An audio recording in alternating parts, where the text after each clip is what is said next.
आपने विधि विधान से पूजा की है। देखिए, भगवान राम का जन्मोत्सव है।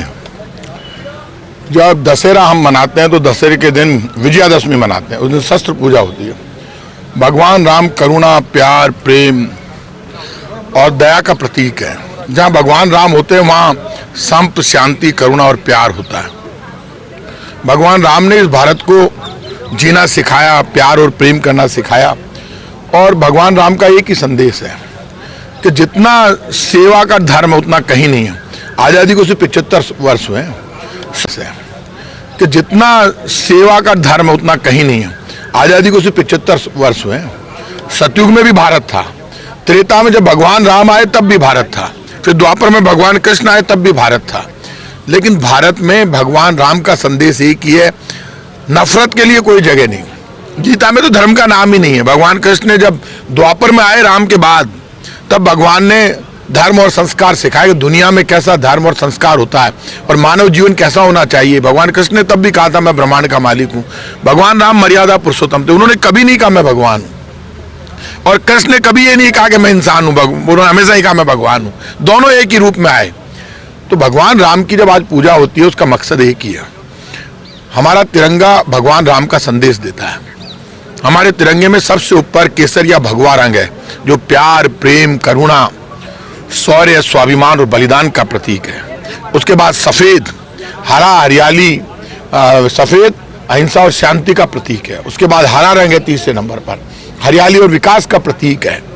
और जब चक्र बीच में आ जाता है तो केसरिया मतलब भगवा, सफेद और हरा मिलकर भारत को चक्र के साथ सबसे आगे लेकर जाते हैं। यही तो भगवान राम का धर्म है, इसीलिए तो तिरंगा बना। अब एक नई राजनीति चालू हो गई। बीजेपी और कांग्रेस को राजनीति करते हुए 75 वर्ष हुए हमको। हम नेताओं को ये गलतफहमी हो गई देश हमने बनाया है। देश हमने नहीं बनाया, ये भारत तो भगवान राम और कृष्ण ने बना दिया। तो भारत तो बनाया है, हमें तो उनकी नीतियों और सिद्धांतों पर चलना है। घमंड के लिए कोई जगह नहीं है। जब भगवान राम रावण को मारने गए तो आप आश्चर्य करोगे, एडवाइजर से बात हुई और उन्होंने पूछा कैसे मारे रावण को। अब रावण बड़ा शक्तिशाली है तो भोलेनाथ की पूजा करो।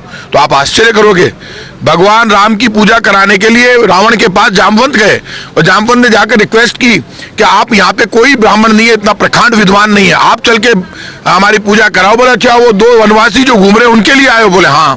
बोले ठीक है, मैं आऊंगा, सामग्री भी मैं लेकर आऊंगा, विधि विधान से पूजा करवाऊंगा। रावण माता सीता को लेकर वहां पहुंचा और उन्होंने रामेश्वर उसी भोलेनाथ की पूजा जो विजय की पूजा थी भगवान राम की, रावण ने कराई। क्या परंपरा थी, क्या इतिहास था, क्या संस्कार था।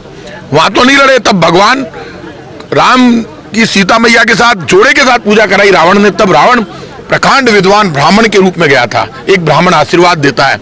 तब फिर भगवान राम ने कहा महाराज आप जो मांगना चाहो मांग लो। बोले आपके पास कुछ है ही नहीं। बोले फिर भी आप मांगोगे, मैं क्षत्रिय हूं, मैं दूंगा। फिर भगवान रावण ने भगवान राम से कहा कि भाई ठीक है, जब जिस दिन मेरा अंतिम समय हो तब आप मुझे मिलना। भगवान राम सामने खड़े थे। ऐसे थे भगवान राम और ऐसा था रावण। तो मतलब संस्कार और धर्म क्या कहते हैं। आज तो ये मेरा है, हर आग को फेंक दो, केसरिया को लगा दो, केसरिया को फेंक दो, हरे को लगा दो। कब कह रहे हैं भगवान राम? कौन खड़े हो गए ये दुकान खोलने के लिए? कौन है ये लोग? संत कभी किसी का खून नहीं देखता। संत तो करुणा और प्यार दर्शाता है। वो संत कोई भी हो। क्या बात करते हो? जो पीड़ित की मदद करे। आप क्या अहिंसा परमो धर्म है, जहाँ पे महावीर स्वामी ने संदेश दिया हो वहां पर आप इस तरह की बातें कर रहे हो। तो राम और कृष्ण के रास्ते पर तो सब हिंदू, मुसलमान, सिख, ईसाई, फारसी, जैन, बौद्ध सब चले, वही भारत है। इसलिए आज के दिन एक ही संकल्प होना चाहिए, जिस धरती पर भगवान राम ने अवतार लिया हो, जिस धरती पर भगवान कृष्ण ने अवतार लिया हो, वहां नफरत के लिए जगह नहीं होनी चाहिए। अपने राजनीतिक स्वार्थ के लिए, चाहे हम कांग्रेस के लोग, चाहे बीजेपी के लोग, यदि इंसानियत के दुश्मन बनकर हम यदि टकराव की बात करें, दंगे की बात करें, धर्म के नाम पर टकराव की बात करें, एक दूसरे के धर्म को लड़ाने की बात करें, तो लोगों से मैं अपील करूंगा भगवान राम के सिद्धांत पर चलो। एक बार राजनीतिक स्वार्थों को छोड़ो, कांग्रेस बीजेपी से ऊपर उठो, भारत की बात करो, तिरंगे की बात करो, भगवान राम की बात करो, लेकिन प्यार और करुणा बरसाने की बात। भाई साहब, इससे अलावा एक मेरा सवाल था, कल हाई कोर्ट ने जो जयपुर ब्लास्ट मामला है उसमें जो 4 आरोपी थे उनको बरी कर दिया। सवाल ये भी उठ रहे हैं कि पैरवी ढंग से नहीं हुई। बीजेपी वाले सवाल उठा रहे हैं। देखिए, एक बात मानकर चलना, आतंकवादी के लिए सिर्फ फांसी का फंदा बना है।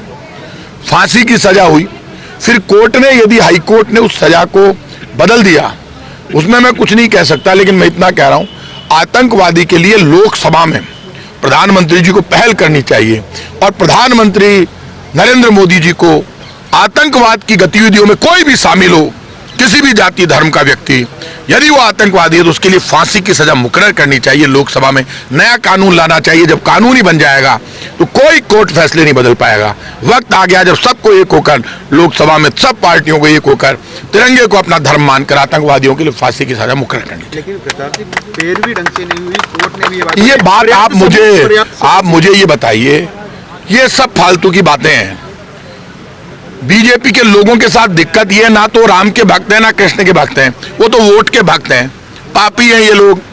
मैं कह रहा हूं तुम्हारे पास हिंदुस्तान का राज तुमको दे दिया, आतंकवादियों के लिए फांसी की सजा का नया बिल लाओ, ना कोई कोर्ट बदल पाएगा। हाई कोर्ट को ना बीजेपी गाइड कर सकती है, ना कांग्रेस, ना राजस्थान सरकार, ना केंद्र सरकार। अब वक्त आ गया, लोकसभा में कानून बना दो, अपने आप फांसी पे चढ़ जाएंगे सब। आप सरकार का अंग है, अब चूंकि हाई कोर्ट ने अपना डिसीजन दे दिया, क्या सरकार इस मामले में सुप्रीम कोर्ट पर जाएगी? सरकार को जहां भी जो भी पहल करनी होगी आतंकवादियों के लिए सख्त सजा के लिए, वो सब करेगी। लेकिन भारत सरकार सबसे बड़ी है, मैं कहूंगा आप सख्त कानून लाइए, फांसी का कानून लाइए, हम सब साथ खड़े। नमस्कार, मैं हूं मानक गुप्ता। अगर आपको हमारा ये वीडियो पसंद आया हो तो इसे लाइक और शेयर जरूर करें, और हां, हमें सब्सक्राइब और फॉलो करना ना भूलें ताकि आप देश और दुनिया की कोई खबर मिस ना करें। तो जुड़े रहिए हमारे साथ और देखते रहिए News 24।